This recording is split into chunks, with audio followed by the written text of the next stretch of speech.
Devil rebirth cute wife chapter 53 कपड़े उतारो अपनी बीवी।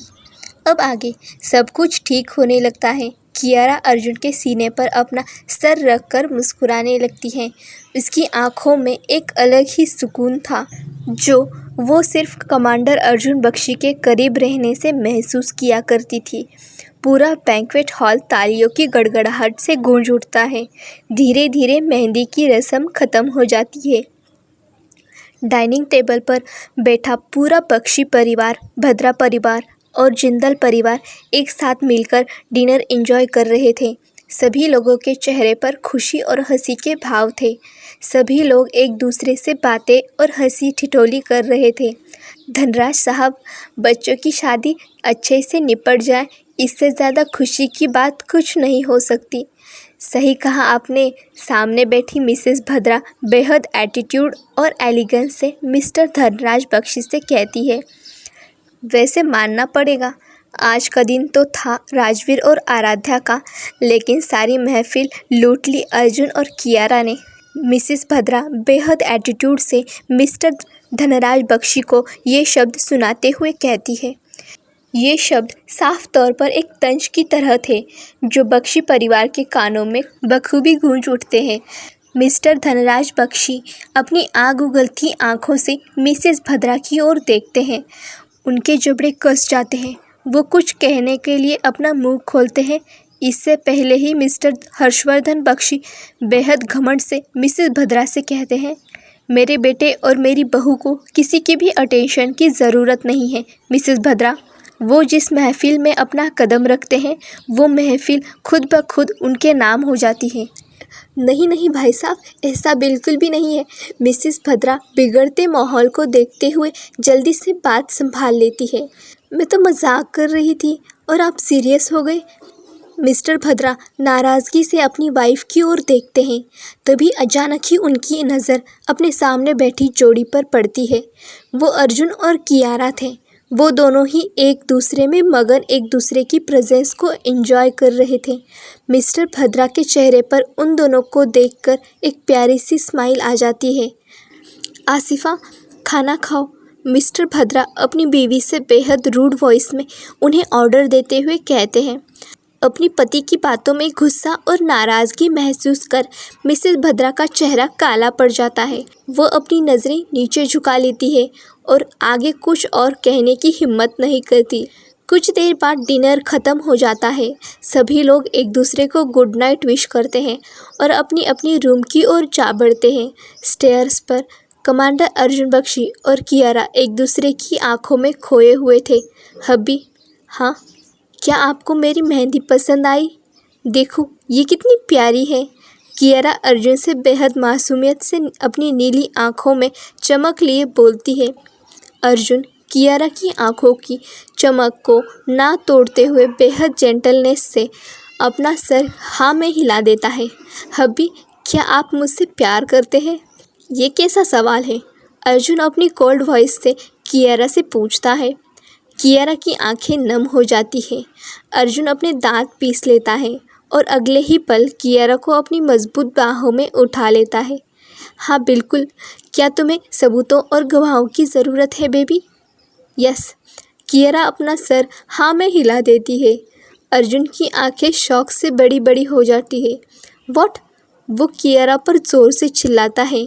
बस बहुत हो गया खेलना जान, कल शादी है और हम दोनों को ही कल जल्दी उठना है। अब बकवास बंद करो और अपने मुंह पर टेप लगा लो। अर्जुन अपनी बेवकूफ़ पत्नी की बातों को और सहन नहीं कर सकता था। वो कियारा की बातों पर और ध्यान ना देते हुए लंबे कदमों से अपने और कियारा के रूम की ओर जाने लगता है। नहीं नहीं हबी, नो। कियारा अर्जुन के ऊपर ज़ोर से चिल्लाती है और उसे ऑर्डर देते हुए कहती है, आपको मेरी बातों का जवाब देना होगा। हबी, जवाब दो, जवाब दो, सबूत दो, सबूत दो। कियारा किसी छोटे बच्चे की तरह अर्जुन से ज़िद करने लगती है और उस पर ज़ोर ज़ोर से चिल्लाने लगती है।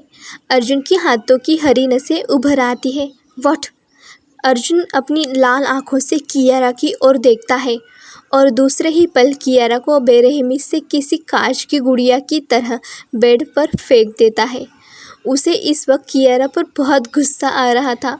वो चिल्लाकर बेहद गुस्से से कियारा से कहता है, सबूत चाहिए तुम्हें? सबूत चाहिए? अभी देता हूँ मैं तुम्हें सारे सबूत और गवाह। कियारा अर्जुन के इस कदर गुस्से से फट पड़ने पे सहम जाती है और अर्जुन दिल पर अपना मासूमियत का तीर चला देती है। वो अपने चेहरे पर वही मासूमियत भरे एक्सप्रेशन लाते हुए अपने होठों का छोटा सा पाउट बना लेती है और बेहद मासूमियत से अपने दोनों हाथों को अर्जुन के सामने फैला देती है। हब्बी, तो बताओ, मेरी हाथों में लगी इस मेहंदी में आपका नाम कहाँ पे है? अर्जुन कन्फ्यूजन से कियारा की ओर देखता है। हब्बी, यू नो व्हाट, ये मैंने मॉम से सुना था।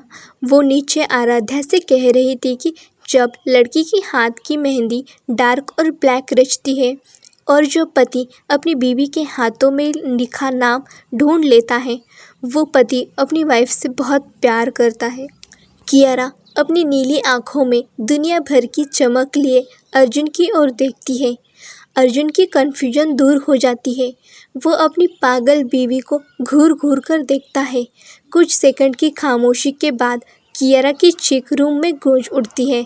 On the other side Rajveer और आराध्या के रूम का माहौल बेहद घुटन से भरा था। आराध्या अपने दोनों हाथों को राजवीर के सीने पर मारते हुए ज़ोर ज़ोर से रो रही थी। नहीं नहीं Rajveer, don't do this, you are my husband. Aaradhya के मुंह से अपने लिए पति सुनकर राजवीर का चेहरे के एक्सप्रेशन बदल जाते हैं। उसका ऑरा बेहद डार्क हो जाता है और उसके चेहरे का एक्सप्रेशन बेहद भयानक हो जाता है। वो इस वक्त किसी दरिंदे की तरह नज़र आ रहा था। वो पागल हो चुका था। राजवीर आराध्या की ओर देख किसी पागल सनकी की तरह ज़ोर ज़ोर से हंस रहा था। वो इस वक्त किसी राक्षस की तरह नज़र आ रहा था। आराध्या का दिल दहल उठता है। कपड़े उतारो अपने। क्या? आराध्या चौंक कर राजवीर की ओर देखती है। राजवीर उस पर जोर से चिल्लाता है, बीवी, अपने कपड़े उतारो। सुनाई नहीं दिया तुम्हें? मैं राजवीर भद्रा अपनी बात दोहराने का शौक नहीं रखता। राजवीर बेहद एटीट्यूड से आराध्या से कहता है, take off your clothes. Rajveer घमंड से आराध्या की ओर देखता है और अपने लंबे कदमों से जाकर सोफे पर बैठ जाता है। जल्दी करो, मुझे इंतज़ार करने की बिल्कुल भी आदत नहीं है। मैं तुम्हें अगले 5 सेकंड देता हूँ, 5 मिनट्स। अगर तुम मेरी बात नहीं मानती सो इसके बाद जो तुम्हारे साथ होगा वो तुम कभी नहीं सह पाओगी।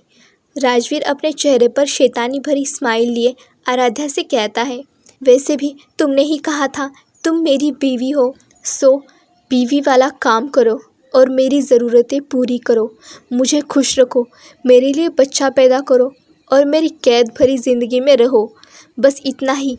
राजवीर अपनी बात पूरी कर आराध्या की ओर जाने लगता है। 5 minutes over wifey. Devil rebirth cute wife chapter 54 wildly romance. अब आगे। Take off your clothes. Rajveer घमंड से आराध्या की ओर देखता है और अपने लंबे कदमों से जाकर सोफे पर बैठ जाता है। जल्दी करो, मुझे इंतज़ार करने की बिल्कुल भी आदत नहीं है। मैं तुम्हें अगले 5 मिनट देता हूँ। अगर तुम मेरी बात नहीं मानती सो इसके बाद जो तुम्हारे साथ होगा वो तुम कभी नहीं सह पाओगी। राजवीर अपने चेहरे पर शैतानी भरी स्माइल लिए आराध्या से कहता है, वैसे भी तुमने ही कहा था ना तुम मेरी बीवी हो, सो बीवी वाला काम करो, मेरी ज़रूरतें पूरी करो, मुझे खुश रखो, मेरे लिए बच्चे पैदा करो और मेरी कैद भरी ज़िंदगी में रहो, बस इतना ही। राजवीर अपनी बात पूरी करते ही आराध्या की ओर जाने लगता है। 5 मिनट ओवर वाइफी। अब आगे। आराध्या बस रोए जा रही थी। वो अब और राजवीर के टॉर्चर को सहन नहीं कर सकती थी। वो बेसुध होकर फर्श पर बैठ जाती है और ज़ोर ज़ोर से रोते हुए अपने बालों को खींचने लगती है। सोफे पर किसी राजा की तरह बैठा राजवीर आराध्या के पागलपन भरी हरकतों को देखकर उसका पारा और चढ़ जाता है। वो फुर्ती से सोफे पर से उठता है और पलक झपकाते ही आराध्या के बालों को बेदर्दी से पीछे की ओर खींच देता है। आराध्या की दर्द भरी चीख रूम में गूंज उठती है। उसका सर दर्द की वजह से फटने लगता है। राजवीर आराध्या को बेदर्दी से उसके बालों से पकड़ते हुए किसी खिलौने की तरह बेड पर फेंक देता है और बेदर्दी से आराध्या को अपने चौड़े शरीर के नीचे कुचलने लगता है। राजवीर आराध्या के कांपते होठों पर अपने होठ रख उसके होठों को बेदर्दी से काटने लगता है। आराध्या राजवीर की इस रूडनेस से करहा उठती है और राजवीर को पीछे की ओर पुश करने लगती है। कुछ वक्त की लड़ाई के बाद आराध्या का छोटा शरीर जवाब दे जाता है। वही राजवीर उसके होठों को बिना रुके चूमे जा रहा था।